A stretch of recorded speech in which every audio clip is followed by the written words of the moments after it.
E aí, hoje a gente vai mergulhar de cabeça num dos capítulos mais importantes da nossa história, a colonização espanhola aqui na América. Se preparem para entender como que a Espanha conseguiu construir um império gigantesco, organizar uma sociedade inteira e, claro, tirar uma riqueza absurda do nosso continente. Bora lá? A grande pergunta que vai guiar a gente hoje é essa aí. Como é que um reino, lá do outro lado do oceano, conseguiu dominar um continente inteirinho e virar uma potência mundial nas costas disso tudo? A resposta, gente, está num sistema muito bem amarrado de poder, de economia e, claro, de trabalho. E para a gente entender esse sistema, vamos começar por cima, pelo topo. O primeiro pilar do controle espanhol foi criar uma pirâmide de poder. Imagina só, uma sociedade super organizada para garantir que todo mundo soubesse exatamente o seu lugar e, principalmente, quem mandava em quem. No topo absoluto dessa pirâmide, mas lá em cima mesmo, ficavam os chapetones. Pensem neles como os chefões, sabe? Aqueles enviados diretamente da Espanha. Eles nasceram lá na Espanha e por isso tinham toda a confiança do rei. Eram eles que pegavam os cargos mais importantes: vice-rei, governador, juiz. Resumindo, todo o poder de verdade estava na mão deles. Um degrau abaixo na pirâmide, a gente encontra os crioulos. E aqui, olha, presta atenção no detalhe. Eles eram filhos de espanhóis. Podiam ser podres de ricos, donos de muitas terras, mas nasceram na América. E isso, gente, fazia toda a diferença.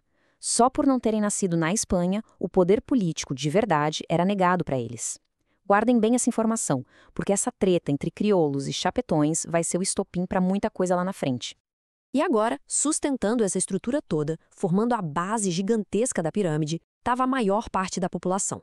A gente está falando dos mestiços, filhos de espanhóis com indígenas, dos próprios povos indígenas que já moravam aqui e dos africanos, que foram trazidos à força para serem escravizados. Essa galera toda era o motor, a mão de obra que fazia a máquina colonial girar. Olha, olhando para essa tabela aqui, o negócio fica super claro, né? O lugar onde a pessoa nascia definia a vida dela. Lá no topo, os nascidos na Espanha, mandando em tudo. Logo abaixo, os descendentes nascidos na América, donos das terras. E na base, mestiços, indígenas e africanos, que eram a força de trabalho que sustentava o resto todo. Era um sistema de castas, basicamente, onde a origem determinava tudo.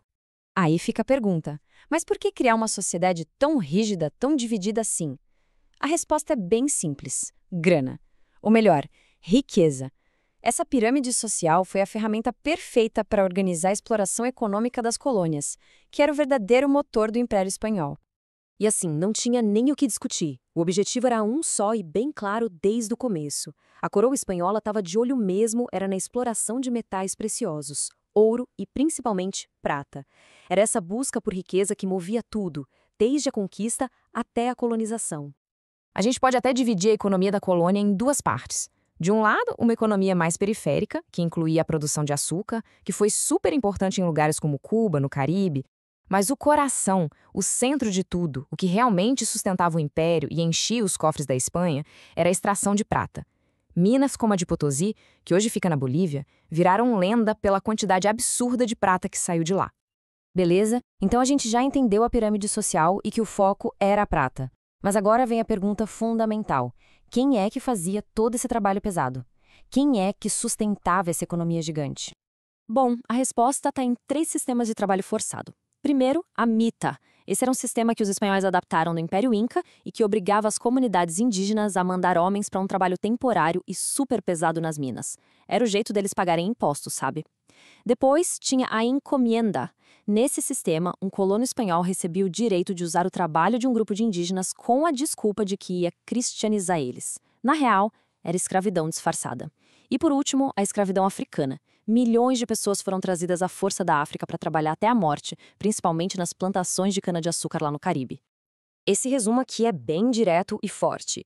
A colonização espanhola foi caracterizada pela exploração das terras e dizimou a vida de milhares de indígenas.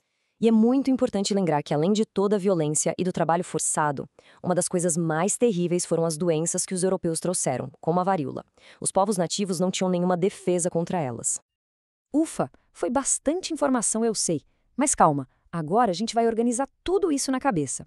Vamos fazer um resumo bem rápido dos pontos principais e logo depois um quiz para ver o que ficou guardado aí. Chegou a hora de testar os conhecimentos. Então, resumindo rapidinho. Ponto 1. A sociedade era uma pirâmide super rígida com os chapetones, os espanhóis da Espanha, no topo do poder. Ponto 2. A economia girava em torno da extração de prata. Ponto 3. A mão de obra era explorada de forma brutal com a mita, a encomenda e a escravidão. E o resultado disso tudo? A Espanha ficou podre de rica, mas à custa da exploração e da vida dos povos da América e da África. Tudo pronto por aí. Então, atenção. Se preparem, que o quiz começa agora. Primeira pergunta: qual era o nome do grupo formado por filhos de espanhóis que nasceram na América, tinham muita grana, mas não podiam ter os cargos mais altos? Isso mesmo, eram os crioulos. Eles tinham a riqueza, mas o poder político, que é bom, nada. Vamos para a segunda? Qual era a principal atividade econômica, aquela que sustentava de verdade o Império Espanhol na América? Mandaram bem. A extração de prata. Era ela que enchia os cofres da coroa espanhola. Terceira pergunta, vamos lá. Como se chamava o sistema de trabalho que obrigava os indígenas a trabalhar nas minas para pagar impostos? Certíssimo! Era a mita. Aquele sistema que já existia com os incas e que os espanhóis deram uma adaptada. E para fechar o nosso quiz, a colonização espanhola. Vou dar 3 opções e escutem bem. Letra A, preservou a cultura indígena. Letra B, foi baseada na exploração de riquezas. Ou letra C, não utilizou trabalho forçado. Sem a menor dúvida, a resposta certa é a letra B. Foi baseada na exploração de riquezas. Esse era o foco principal de todo o sistema. Arrasaram no quiz. E para a gente fechar com uma reflexão, fica aqui uma pergunta. Que consequências desse sistema colonial todo a gente consegue ver até hoje aqui na América Latina? Deixem a opinião de vocês ou qualquer dúvida aí nos comentários. Se essa viagem pela história ajudou a entender melhor o assunto, já deixa aquele like pra gente saber. E claro, para não perder os próximos conteúdos, é só seguir o canal. Até a próxima!